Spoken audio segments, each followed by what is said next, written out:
नमस्कार साथियों, मैं सचिन गुप्ता आप सभी का आपके अपने चैनल पर स्वागत करता हूँ। आज हम लोग अपने पेट के पार्ट 2 को कंप्लीट करेंगे। इससे पहले हमने पार्ट 1 में आपके आने वाले एग्जाम यूपी पेट के संबंध में 1 से 50 तक क्वेश्चन सॉल्व किया था। आज हम लोग उसके आगे के सवालों को देखेंगे। इससे आपके एग्जाम में जो आपको सामने कठिनाइयाँ आती हैं उन कठिनाइयों से आप बच सकें और एग्जाम वाले रियल पेपर के माध्यम से आप सभी लोग देख सकें। चलिए शुरुआत करते हैं बिना किसी देरी के। आप हम लोग सेलेक्ट करते हैं, हमारे चैनल को सब्सक्राइब करिए और वीडियो को लाइक करिए। चलिए आज का हम लोग पहला सवाल देखते हैं, सवाल नंबर 51 और जो कि हिंदी का गद्यांश का क्वेश्चन है। तो सबसे पहले हम इस गद्यांश को पढ़ते हैं और इसके पढ़ने के साथ साथ हम देखते हैं कि इस गद्यांश के माध्यम से कौन कौन से सवाल हमारे पेट के पेपर में पूछे जा सकते हैं। चलिए शुरुआत करते हैं। और सवाल नंबर 51 का गद्यांश कहता है बच्चों कि मेरा थोड़ा बहुत संबंध साहित्य की दुनिया से भी है। यही हालात मैं यहाँ भी देखता हूँ। यूरोपीय साहित्य का फैशन हमारे उपन्यासकारों, कहानीकारों, लेखकों और कवियों पर झट हावी हो जाता है। मैं अपने प्रांत पंजाब की बात करता हूँ। मेरे पंजाब में युवा कवियों की नई पौध सामाजिक व्यवस्था के खिलाफ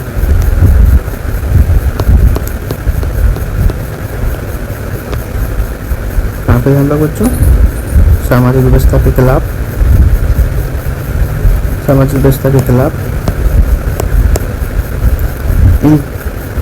इनकलाबी जज्बे से उत्पन्न होता है। इसमें भ्रष्टाचार, अन्याय, शोषण को हटाने और उसमें नई व्यवस्था बनाने की बात की गई है।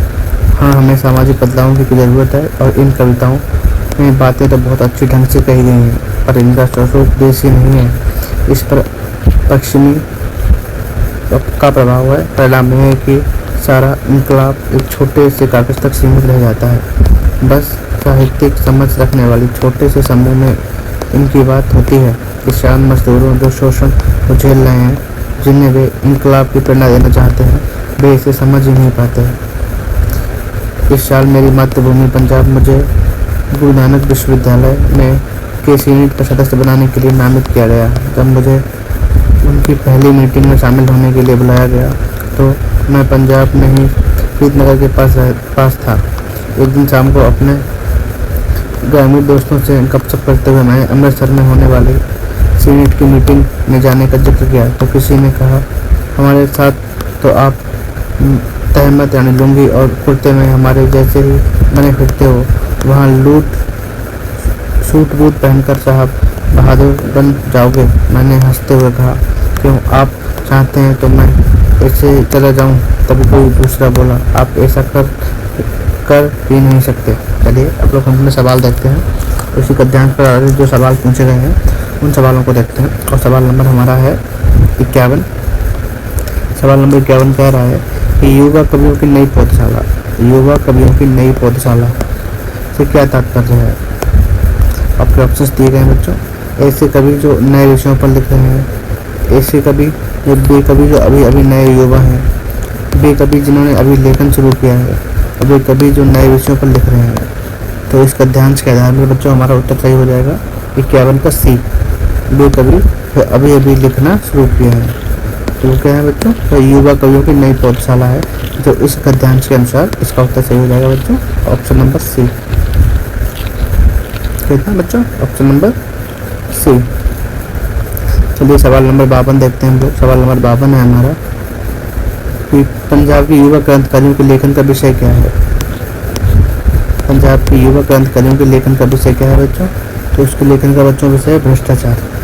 क्या है बच्चों, भ्रष्टाचार।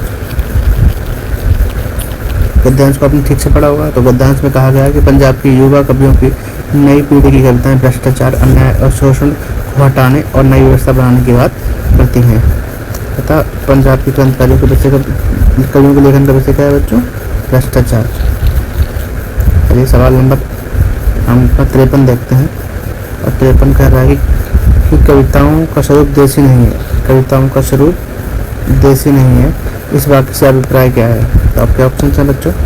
कविताओं का शब्द पश्चिम से प्रभावित है। कविताओं में शब्द पश्चिम से प्रभावित नहीं है।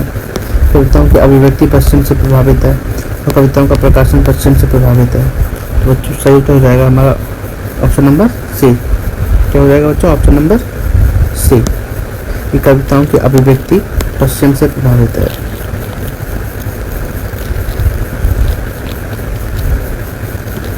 कहाँ से प्रभावित है बच्चों? पश्चिम से प्रभावित है कविताओं की अभिव्यक्ति।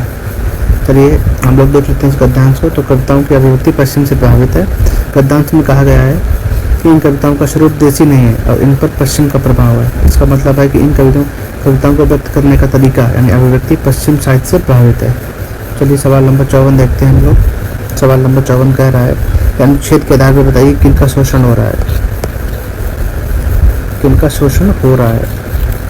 गद्यांश को हमने पढ़ा था तो उसमें ऑप्शन दिया गया है बच्चों, किसान और कवियों का, कवियों और मजदूरों का, कवियों और लेखकों का, किसानों और मजदूरों का। तो बच्चों हमारा सही उत्तर हो जाएगा option number D. Option number D.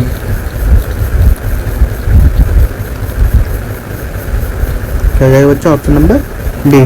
गद्यांश में स्पष्ट रूप से कहा गया है कि जिन लोगों को कवि अपनी क्रांतिकारी कविताओं से प्रेरणा देना चाहते हैं वे किसान मजदूर हैं जो शोषण झेल रहे हैं। क्लियर है आपको? सवाल नंबर 55 क्या कह रहा है बच्चों? अनुच्छेद के आधार पर बताइए कि पंजाब प्रांत के आदमी सामान्यतः क्या पहनते हैं। कुर्ता पैजामा, कुर्ता लुंगी, कुर्ता और पैंट और सूट बूट। क्या है बच्चों? 4 ऑप्शन है, कुर्ता पैजामा, कुर्ता लुंगी, कुर्ता पैंट और सूट बूट। तो बच्चों सही उत्तर हो जाएगा हमारा कुर्ता और लुंगी, ऑप्शन नंबर बी, जो कि लास्ट में दिया गया है बिल्कुल, कुर्ता और लुंगी। क्लियर है आपको? चलिए सवाल नंबर 56 से देखेंगे हम लोग 60 तक। उससे पहले एक गद्यांश दिया गया है, निम्नलिखित गद्यांश को पढ़कर नीचे दिए गए प्रश्नों को उत्तर दीजिए। उत्तर प्रश्न और गद्यांश को पढ़ना शुरू करते हैं हम लोग। तो गद्यांश है हमारा राष्ट्रीय पर्वों और सांस्कृतिक कार्यक्रमों के दौरान गीत गाए जाए, कविताएं सुनी और सुनाई जाएं। इसे लेकर माता पिता, स्कूल और समाज में व्यापक सहमति है। लेकिन गीत कविताएं बच्चों के जीवन में रच बस जाएं, वे उनका भरपूर आनंद लेने लगें, तो खुद तुकबंदियाँ करने लगें, बचने लगें, यह माता पिता को मंजूर नहीं है। माता को लगता है ऐसा करते हुए तो वे उस राह से भटक जाएंगे जिस राह पर वे उन्हें चलाना चाहते हैं, जिस राह से वे उन्हें अपनी सोची हुई मंजिल पर पहुंचाना चाहते हैं। उनकी इस इच्छा में निहित है कि बच्चे वैसा कुछ भी नहीं करें जो वो करना चाहते हैं, बल्कि वैसा करें जैसा माता पिता चाहते हैं। उनके भीतर बच्चे की स्वतंत्रतापूर्वक सीखने की प्रक्रिया के प्रति सतत संदेह और गहरा डर बना रहता है। यही हाल स्कूलों का भी है। गीत कविता स्कूल और कक्षाओं की रोजमर्रा की गतिविधियों का हिस्सा बन गए हैं, पर यह स्कूल को मंजूर नहीं बन जाए। यह स्कूल को मंजूर नहीं। स्कूल को लगता है कि इस सब के लिए समय कहाँ है। यह पाठ्य पुस्तक से बाहर की गतिविधि है। शिक्षक और शिक्षा अधिकारी चाहते हैं शिक्षक अब पहले परीक्षा परिणाम बेहतर पाने के लिए काम करें। दूसरी ओर हमारी संस्कृति और समाज में गीत कविता की जो जगह थी वे लगातार सीमित हुई है। गीत गाने सुनाने के अवसर हुआ करते थे। वे अवसर ही गीत कविताओं को गुनगुनाने रह सकने के लिए याद करने को प्रेरित करते हैं, सहजन और रचने के लिए प्रेरित करते हैं। इन सब के लिए अतिरिक्त प्रयासों की जरूरत नहीं पड़ती। वह जीवन शैली का स्वाभाविक हिस्सा था। बच्चों के लिए पढ़ाई से अधिक खेलने कूदने के लिए समय और जगह थी। खेलने कूदने मस्ती के दौरान बच्चे उनके बीच स्वतः ही नए खेलों, तुकबंदों, खेल गीतों, बाल गीतों का सृजन भी हो जाया करता था। उनकी रचनाएं चलन में आ जाया करती थी, जवान पर चढ़ जाती थी, सालों साल उनकी टोलियों के बीच बनी रहती थी। समय के साथ उनमें कुछ कमी पाए जाने पर संशोधित होती रहती थी। आपका पैराग्राफ कंप्लीट हो गया बच्चों। और सवाल नंबर देखते हैं हम लोग। सवाल नंबर क्या पूछे जा रहे हैं यहाँ पे, और सवाल नंबर 56 है हमारा।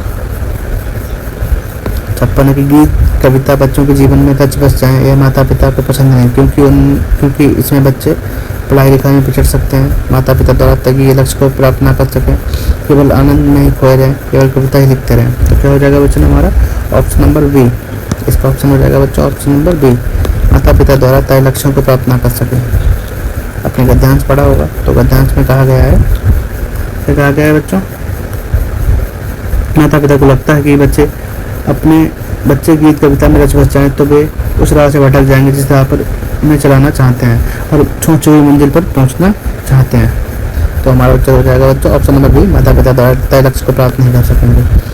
चलिए सवाल नंबर 57 देखते हैं। सवाल नंबर 57 है हमारा, गीत कविता स्कूलों को भी पसंद नहीं है क्योंकि उन्हें लगता है कि ऑप्शन नंबर ए, स्कूल शिक्षा पढ़ाई में इससे कोई संबंध नहीं है, बच्चों को बहुत अधिक समय नष्ट होता है, इसके परीक्षा परिणाम देर से आएंगे, ये सिखाना बहुत ही कठिन काम है।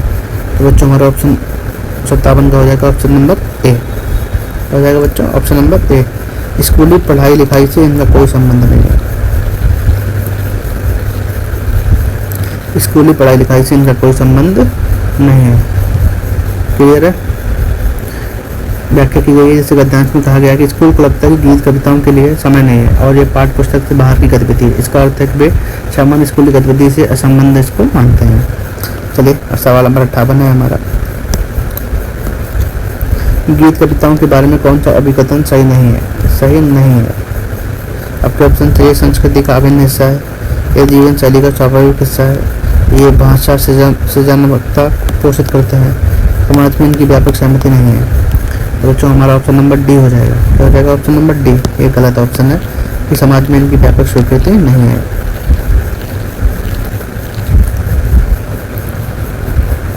गद्यांश की पहली पंक्ति उसमें कहा गया है कि राष्ट्रीय पर्वों, राष्ट्रीय सांस्कृतिक कार्यक्रमों के दौरान गीत गाए जाएं, कविताएं सुनाई जाएं, इसे लेकर माता पिता, स्कूल और समाज में व्यापक सहमति है। तो सवाल नंबर 58 का ऑप्शन नंबर डी गलत हो जाएगा हमारा। क्लियर है? चलिए सवाल नंबर 59 देखते हैं हम लोग। और सवाल नंबर 59 है हमारा, शिक्षा व्यवस्था गीत कविताओं को किस दृष्टि से देखती है? शिक्षा व्यवस्था गीत कविताओं को किस दृष्टि से देखती है? आपके ऑप्शन से बच्चों बाधक के रूप में, साधक के रूप में, सहयोगी के रूप में और संपूरक के रूप में। तो बच्चों हमारा ऑप्शन नंबर हो जाएगा ए, हो जाएगा बच्चों बाधक। मतलब शिक्षा व्यवस्था गीत कविता को बाधक के रूप में देखती है। कैसे बच्चों?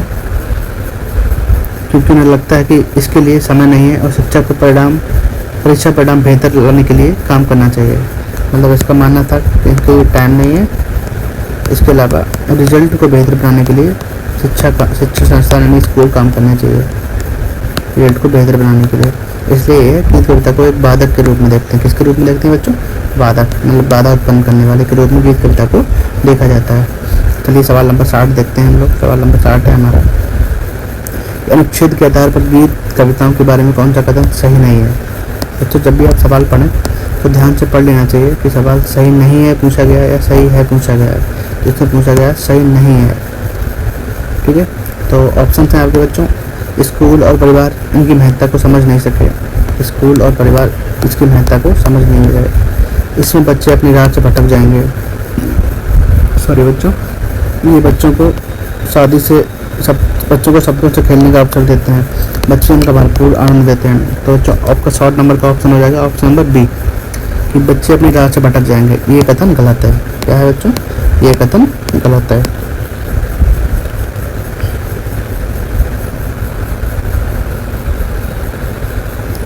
क्या है बच्चों? कथन में हमारा गद्यांश में वर्णित है कि ये कथन माता पिता की समझ को दर्शाता है, जैसे गद्यांश में वर्णित है, लेकिन ये गीत कविता के बारे में तथ्य नहीं है। यह माता पिता का व्यक्तिगत डर है।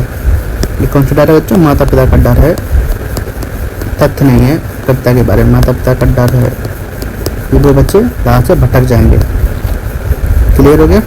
चलिए सवाल नंबर 61 देखते हैं हम लोग, कि हिंदी गद्य का सर्वप्रथम युग किसे माना जाता है? तो आपके ऑप्शन हैं बच्चों, ऑप्शन नंबर ए भारतेंद्र युग, ऑप्शन नंबर बी द्विवेदी युग, ऑप्शन नंबर सी शुक्ल युग, ऑप्शन नंबर डी प्रेमचंद्र युग। तो बताइए बच्चों, हिंदी गद्य का सर्वप्रथम युग किसे माना जाता है? तो बच्चों आपके ऑप्शन हो जाएंगे ऑप्शन नंबर ए। क्या हो जाएगा बच्चों? ऑप्शन नंबर ए, भारतेंद्र युग। हिंदी गद्य का विकास सर्वप्रथम भारतेंद्र हरिश्चंद्र के समय से शुरू हुआ, इसलिए इस काल को हम लोग हिंदी गद्य का प्रथम युग मानते हैं। यहाँ से बच्चों हिंदी गद्य का शुरुआत होती है।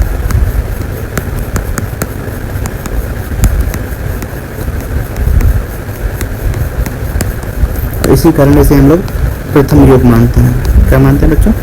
हिंदी गद्य का प्रथम युग मानते हैं, प्रथम युग मानते हैं भारतेंद्र हरिश्चंद्र। हरिश्चंद्र के नाम पर इसका नाम पड़ा भारतेंद्र युग। क्लियर है बच्चों? चलिए हमारा एक लोकोक्ति है, इसको पूर्ण करना है हम लोगों को। ऑप्शन नंबर 62, सवाल नंबर 62 है हमारा, एक करेला 10 लोकोक्ति को पूर्ण करें। तो आपका ऑप्शन है बच्चों, दूजा भांग चढ़ा, दूजा पेड़ चढ़ा, दूजा पेड़ भला, दूजा नीम चढ़ा। तो बच्चों हमारा सही उत्तर हो जाएगा ऑप्शन नंबर डी, दूजा नीम चढ़ा। तो क्या कहावत है बच्चों पूरी, एक तो करेला दूजा नीम चढ़ा। ठीक है बच्चों, तो इसका शाब्दिक अर्थ है कि एक बुराई में दूसरी बुराई जुड़ जाती है, तो हम लोग कहते हैं एक करेला दूजा नीम चढ़ा।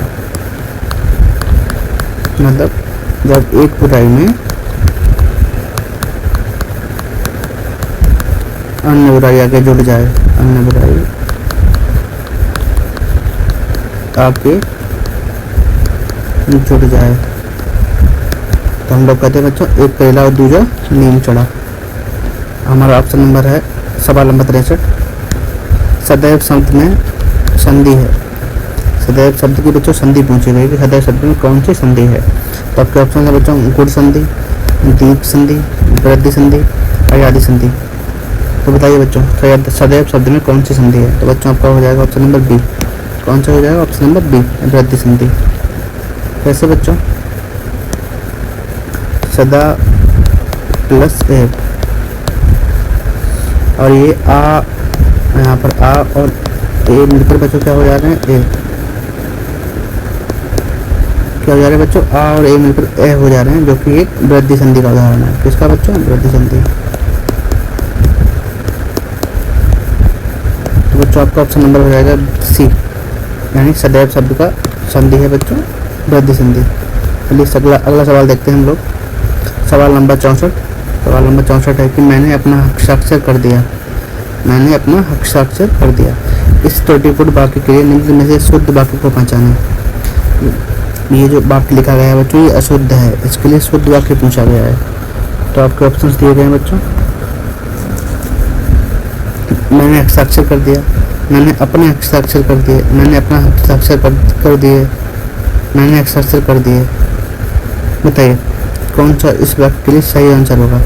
64 नंबर क्वेश्चन है हमारा, और 64 के लिए option number D, option number क्या है बच्चों, डी, मैंने हस्ताक्षर कर दिया, ये एकदम सही उत्तर है बच्चों।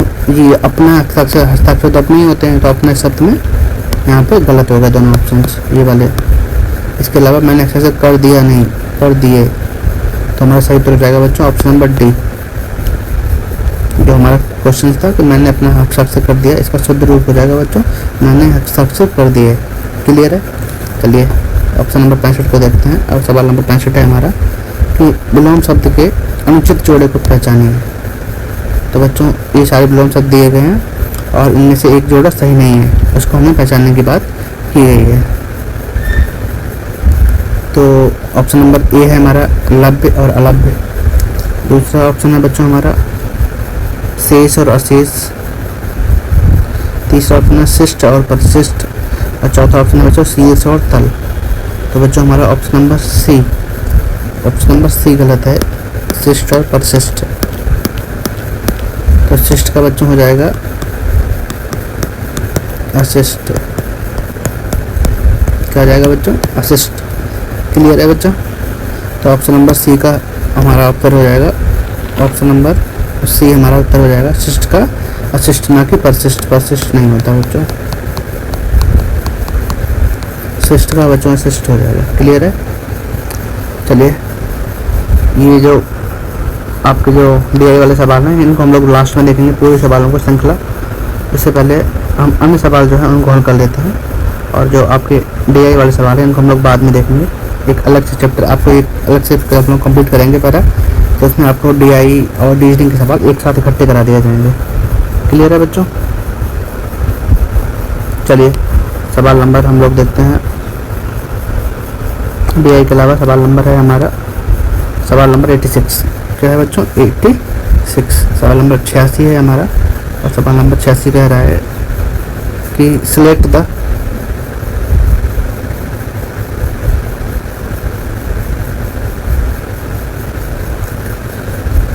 Most appropriate word to fill in the blank। मतलब एक सही शब्द को चूज करना है हम लोग जो खाली स्थान पर आ सके। और वाक्य है आपका बच्चों, the government is making air wax, the government is making air wax space for front seat passenger in all cars. तो बच्चों आपके ऑप्शन है यहाँ पर कंपलसरी, टेम्परेरी, सजेस्टेड और रजिस्टर्ड। तो सही तो हो जाएगा बच्चों हमारा कंपलसरी। क्या हो जाएगा बच्चों? कंपलसरी। यहाँ पर हम लोग कंपलसरी को एकदम सही भरेंगे। तो ऑप्शन नंबर सी जैसे हम कंपलसरी भरेंगे यहाँ पे, तो बच्चों हमारा पूरा वाक्य बन जाएगा, the government is making airbags compulsory for front seat passenger in all cars. Clear है बच्चों? तो ये हमारा ऑप्शन सवाल नंबर 86 का ऑप्शन हो जाएगा कंपलसरी। क्लियर है? चलिए आगे देखते हैं, हम आगे बढ़ते हैं और सवाल नंबर हमारा 87। सवाल नंबर 87 क्या है बच्चों? सवाल नंबर 87 है हमारा, select the most appropriate meaning of the given items. तो बच्चों इसका जो एक दिया गया है फ्रेज आइटम्स, मतलब इसका हमें सही मीनिंग ढूंढना है। क्या ढूंढना है बच्चों? सही मीनिंग ढूंढना है, मतलब इसका अर्थ क्या है। तो बच्चों आपका ऑप्शन दिया गया, मतलब सवाल है to come round. To come round का अर्थ क्या होगा बच्चों? टू कम राउंड का अर्थ क्या होगा बच्चों? तो आपसे ऑप्शन है to meet someone by a chance, to spend a lot of time with someone, to go round and round, to become conscious again. तो बच्चों हमारा सही उत्तर हो जाएगा टू कम राउंड का ऑप्शन नंबर, सवाल नंबर 87 है, तो ऑप्शन नंबर डी हो जाएगा। क्या हो जाएगा बच्चों? Option number D, to become conscious again, to become conscious again. तो उसका हिंदी में मीनिंग होता है बच्चों, टू कम राउंड का अर्थ होता है चेतना में वापस आना या होश में आना। होश में आना या चेतना में वापस आना। तो हमारा ये ऑप्शन नंबर डी सही हो जाएगा बिल्कुल भी, टू बिकम कॉन्शियस अगेन, मतलब दोबारा वापस चेतना में आना। क्लियर है बच्चों? चलिए अगला सवाल नंबर 88 देखते हैं हम लोग।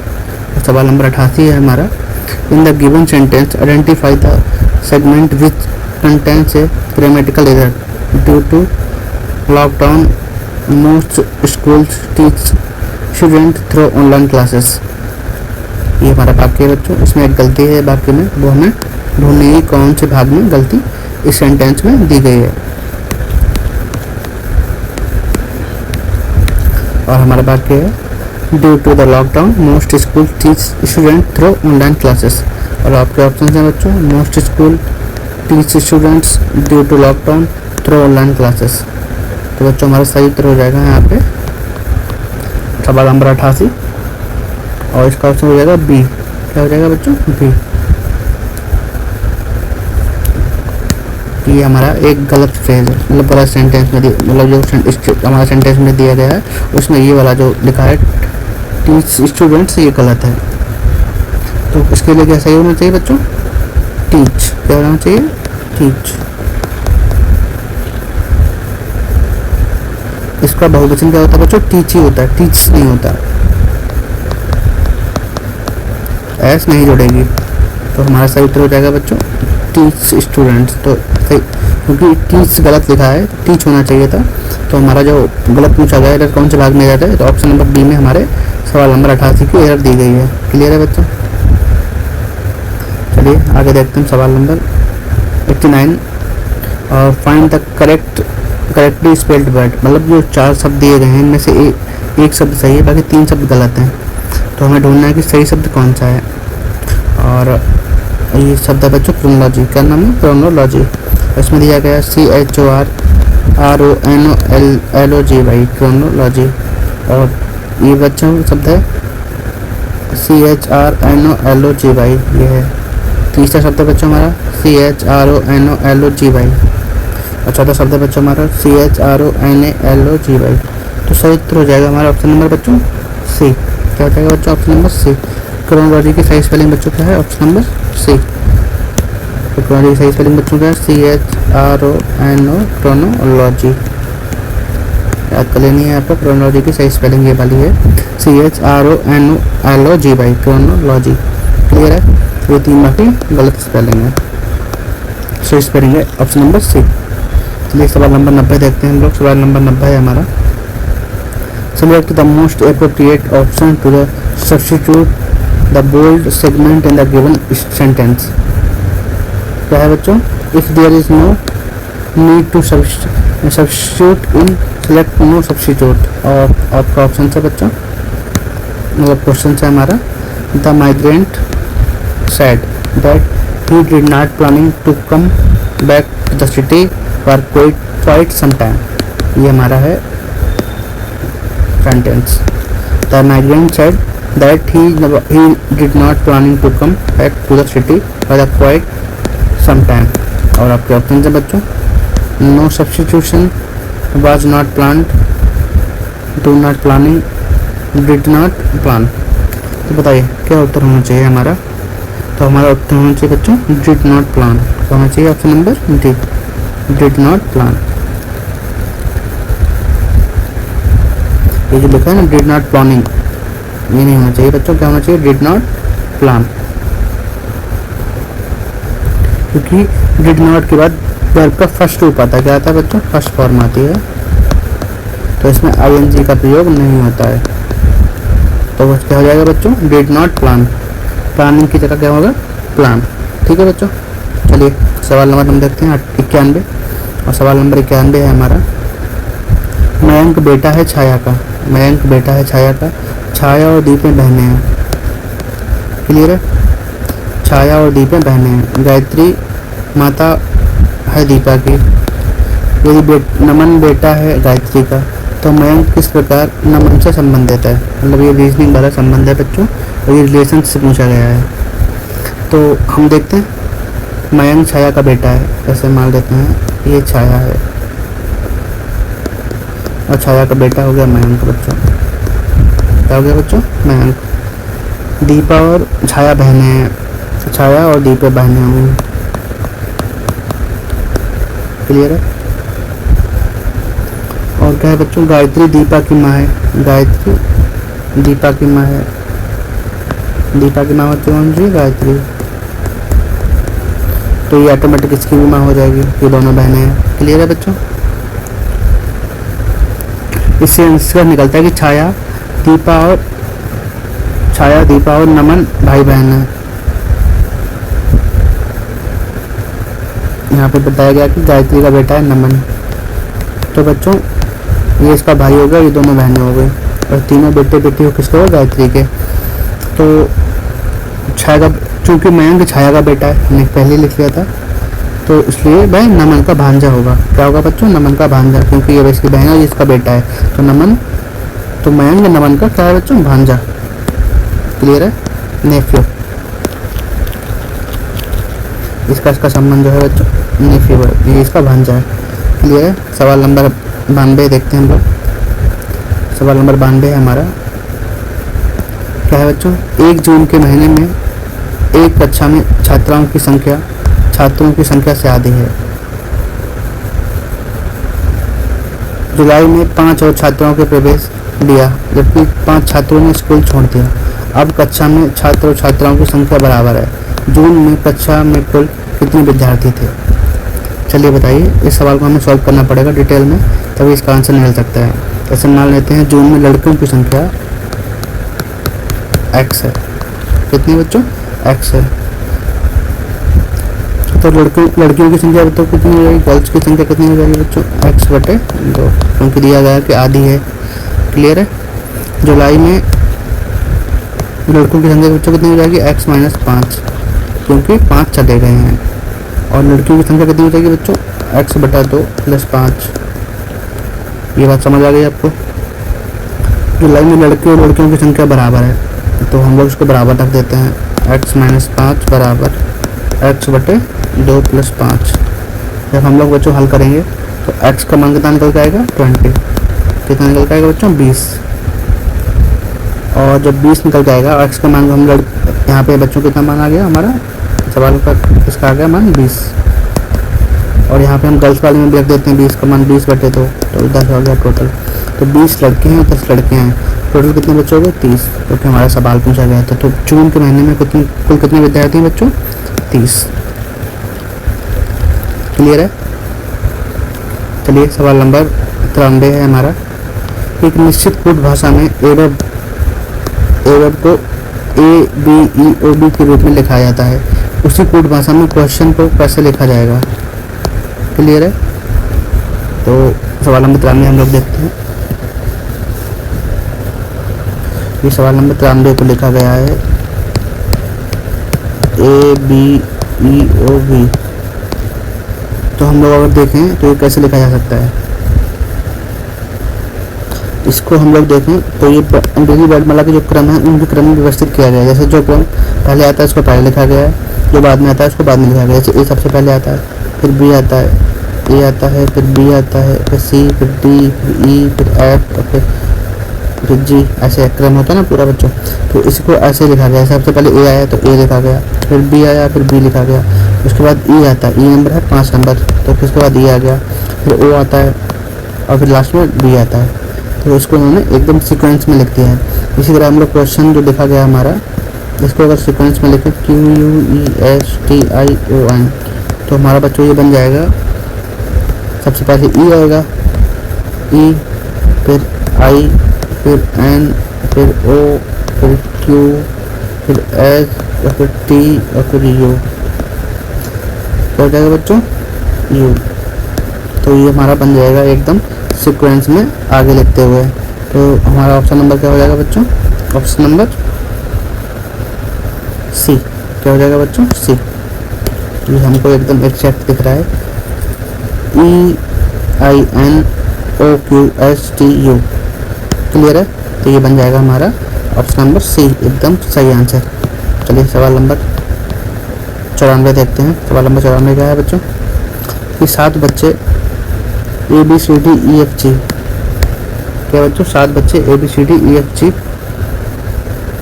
एक पंक्ति में खड़े हैं, जी डी के दाईं ओर है,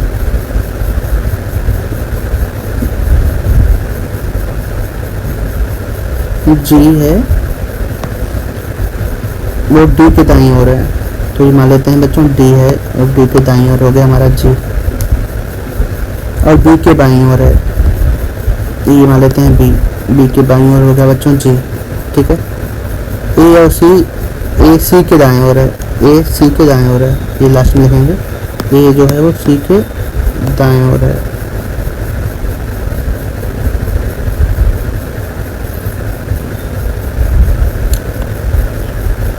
ठीक है। आगे देखते हैं। ए और डी के बीच एक बच्चा है, ए और डी के बीच में एक बच्चा है बच्चों।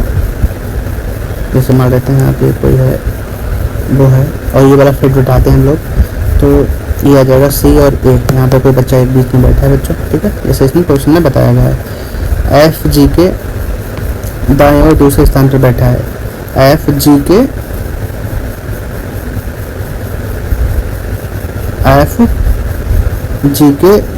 दाएं से दूसरे स्थान पर बैठा है, जी के दाएं से दूसरे स्थान पर बैठा है बच्चों। ये जी है, इसका पहला दायां और दूसरा दायां, ये हो गया एफ। ठीक है। डी और एफ के बीच 2 बच्चे हैं, डी और एफ के बीच 2 बच्चे हो गए बच्चों। तो अब बच्चा क्या हमारा यहाँ पे खाली रह गया बच्चों, क्या आ जाएगा हमारा ई आ जाएगा, ई बच्चा बचा है। तो ठीक बीच में बच्चा कौन सा है बच्चों, ये हमारा सवाल है। सवाल क्या है बच्चों, ठीक बीच में कौन सा बच्चा है।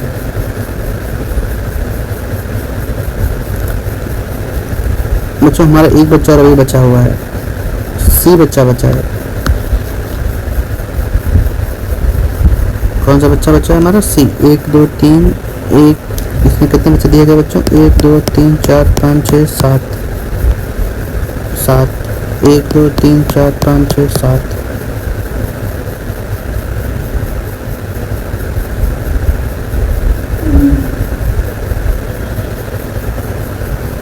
हाँ बच्चों कुछ गड़बड़ हो गई है हम लोगों से, तो देखना पड़ेगा दोबारा। नहीं ठीक है।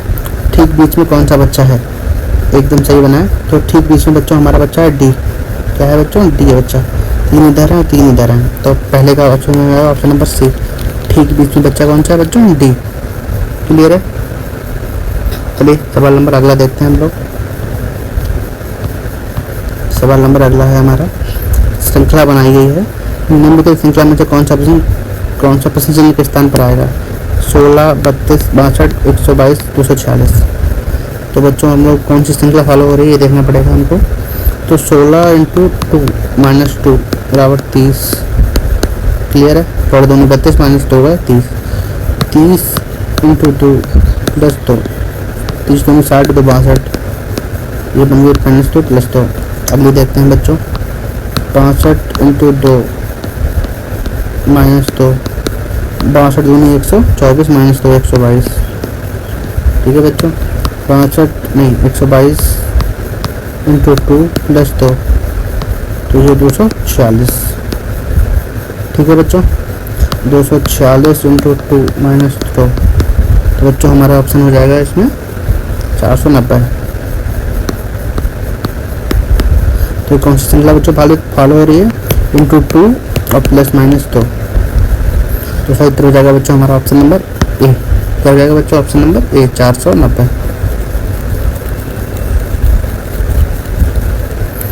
क्लियर? चलिए ये हम मिटा देते हैं आपको, अगला सवाल लगाने के लिए स्पेस चाहिए। और अगला सवाल है सवाल नंबर 96,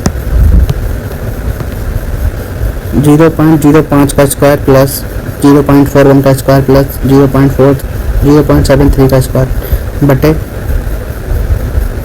0.005 का स्क्वायर प्लस 0.041 का स्क्वायर प्लस 0.72 का स्क्वायर। तो पूछा गया बच्चों हमारा इसका उत्तर क्या होना चाहिए? तो इसको हम हल करते हैं बच्चों।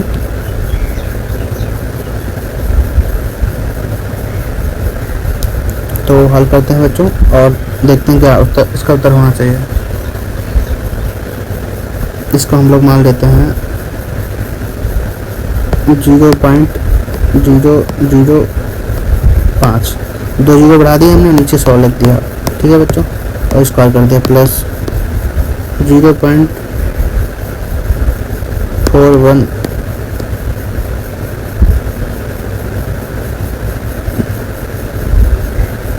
ऐसे करते हैं बच्चों। ये दशमलव प्रणाली को हम लोग हटा देते हैं और जैसे ये 0.05 है ना, इसको हम लोग पॉइंट हटाते हैं तो पॉइंट नीचे 100 लगा देते हैं, तो 5/100 हो जाएगा बच्चों का होल स्क्वायर। इसी तरह ये वाला भी इसको हटाते हैं तो ये 41/100 का होल स्क्वायर प्लस ये हो जाएगा बच्चों 7.3/100 का होल स्क्वायर। क्लियर है? उसी तरह जो बटे में आएगा वो हमारा बच्चों हो जाएगा 0.5/100 का होल स्क्वायर प्लस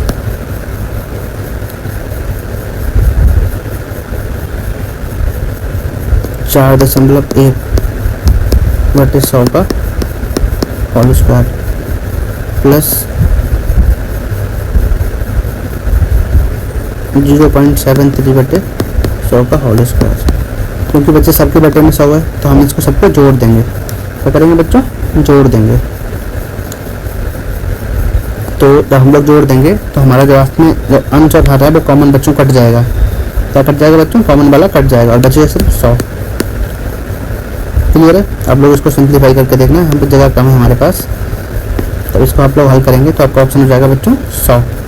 तो हमारा ऑप्शन नंबर इसका हो जाएगा सी। क्लियर है? चलिए सवाल नंबर 97 को हम लोग देखते हैं। सवाल नंबर 97 हमारा है कि 1.40 को 1.6 के प्रतिशत के रूप में किस प्रकार व्यक्त किया जा सकता है? ठीक है, ऐसे मान लेते हैं 1.40 है हमारा, इसको 1.6 के प्रतिशत के रूप में कैसे व्यक्त किया जा सकता है? क्लियर है? तो मान लेते हैं इसको, पॉइंट हटाया, यहाँ भी हटाया, तो 140/16 × 100 ये होगा परसेंटेज के रूप में। किसके रूप में बच्चों? परसेंटेज के रूप में। जब हम इसको हल करेंगे तो ये आ जाएगा बच्चों 87.5%। इसको हम लोग भाग देंगे तो 0.875 आएगा। इसको हम 100 से गुणा कर देंगे तो हो जाएगा 87.5। तो सही उत्तर हो जाएगा हमारा बच्चों ऑप्शन नंबर सी, 87.5। चलिए अगला सवाल देखते हैं हम लोग।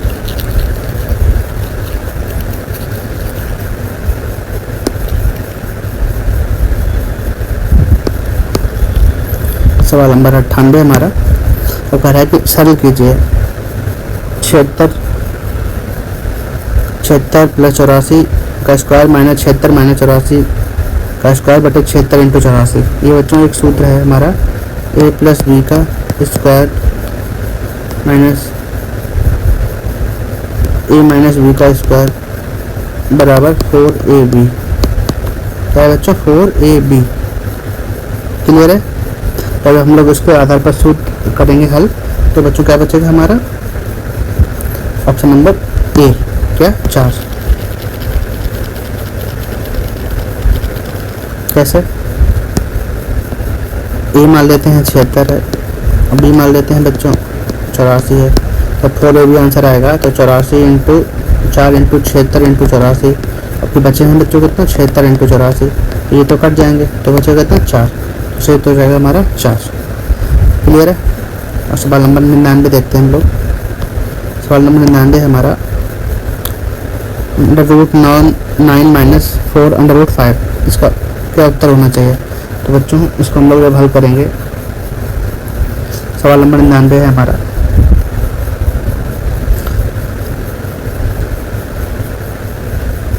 इसको देखते हैं हम लोग, अंडर रूट से बाहर लाते हैं, तो ये क्या आएगा बच्चों?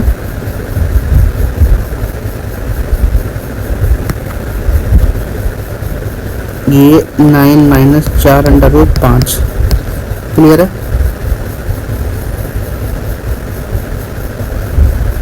और हम लोग इसको हल करेंगे, ए का स्क्वायर प्लस बी का स्क्वायर बराबर 9।